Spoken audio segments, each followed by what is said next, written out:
스윙 보트다. 충청 민심 좀 한번 살펴보겠습니다. 62세 택시 운전을 하고 계신 우리 최강두 선생님은요. 야성이 강해졌다. 그러나 5060 세대에서는 여전히 보수라 문재인 후보는 좀 거부감이 든다. 하지만 주변에서 제일 많이 얘기를 하는 건 충청에서 문재인이더라. 이런 얘기를 하고요. 시장 상인의 57세의 우리 김모 선생님은요. 1번과 3번 중에 고민 중인데 요새 다들 1번이 될 것 같다고 한다. 이렇게 얘기를 했습니다. 그리고요. 61세의 김호상 선생님은요. 갈수록 반문 세력이 안 후보에게 결집하며 깜짝 반전이 일어날 것이다. 이런 얘기를 했고요. 직장인인 황모 씨 56세는요. 안 후보가 연대하지 않겠다고 했는데 그래서 문재인을 꺾을 수 있겠느냐. 보수층을 확실히 끌어오면 중장년층도 믿고 표 던질 것이다.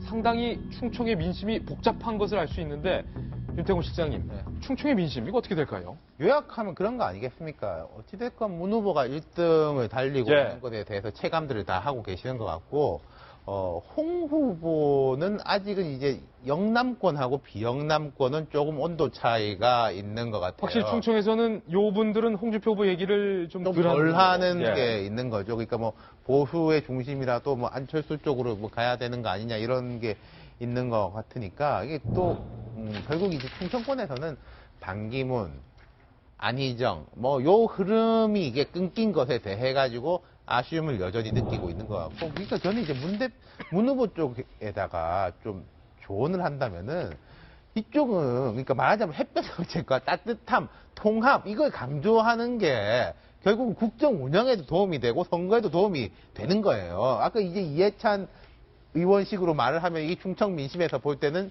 정말 더 아닌 거 아니겠습니까? 그런 부분이고, 이제 또 안철수 후보 같은 경우에 이런 부분에 이제 기대를 걸 수 있는 거겠죠. 홍 후보하고 문 후보가 워낙에 세게 나오는데 제가 생각할 때는 뭐 안철수 후보는 이제는 자기 다음으로 가는 수밖에 없는 것 같아요. 왜 엊그제도 뭐 그런 이야기를 하던데 저 말싸움 잘 못합니다. 라고 하면서 뭐 난 이제 근데 이제 착하고 미래에 대한 능력이 있다. 그런 식으로 가는 거지. 예. 문재인 홍준표하고 똑같이 한다고 해가지고 그 될 수도 없는 거고요. 예. 자기 칼날로 승부해야죠. 충청의 민심을 과연 누가 사로잡는 것인가. 현재는 문재인 후보가 충청 지역에서도 다수의 여론조사에서 1위의 지지율을 얻고 있다는 점 말씀드립니다. 문재인 캠프에서는 주말 사이에 투대문, 이 새로운 단어를 호소했습니다. 투대문. 투표해야 대통령이 문재인이 된다. 자신의 지지층을 결집하는 용어까지 외쳤는데요. 또 하나의 변수가 되는 지역, 바로 호남입니다. 호남이 지난주까지만 해도 절반 대 절반, 문 후보와 안 후보에게 동시에 마음을 주고 있었는데 과연 지금 호남 민심 상황은 어떨까요? 한번 점검해 보겠습니다. 승부처, 호남의 민심. 58세의 황 선생님, 황호연 선생님요.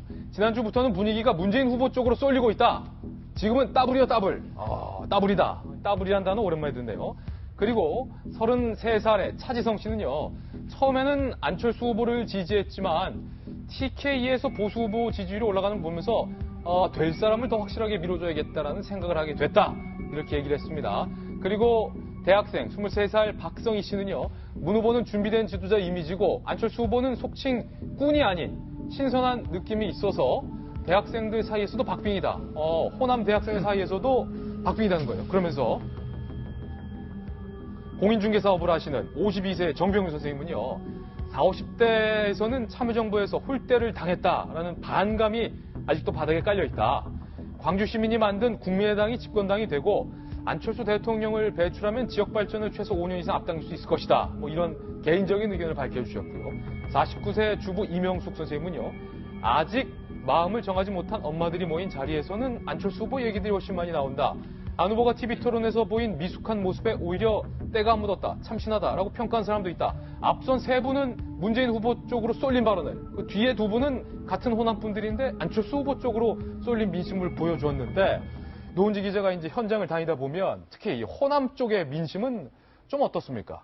일단 뭐 지지율 수치로만 보면 10% 정도는 이제 문재인 후보가 좀 앞서 있는 그런 그렇군요. 상황인데, 일단 지난 주말 29일 연휴 첫날에 그 문재인 후보가 이제 호남 지역을 집중적으로 유세를 했습니다. 예. 거기에 이제 따라갔던 후배 기자 얘기를 들어보니까 사람이 정말 많이 모였대요. 근데 모든 후보들이 이제 자기의 어떤 텃밭으로 가게 되면은 많이 모입니다. 근데 여기서 이 사람이 정말 대세 후보구나, 인기가 있구나라는 걸 느끼려면은 이제 모여 있는 사람 외에 후보가 갈 때마다 따라다니는 그 유동 인구가 발생을 하는데. 하는데 문재인 후보가 이게 상당히 좀 많았대요. 그래서 지역에선 열기를 느낄 수가 있는데 뭐 저런 아까도 이제 세대별로도 조금 차이가 있는 것 같은데 들어보면 여전히 일단 이제 그 문재인 후보에 대해서는 참여정부 때 받았던 호남 홀대 이런 인식이 조금 이제 중장년층 사이에서도 남아 있는 것 같습니다. 뭐 인터넷 검색창을 쳐봐도 문재인 호남 이렇게 치면 호남 홀대론이 같이 검색이 되더라고요. 그렇군요. 그런 인식이 남아있기 때문에 뭐 문재인 대세론 때문에 좀 안주하려는 사람들도 있겠지만 뭐 국민의당이 워낙 이제 호남에서의 조직이 강하기 때문에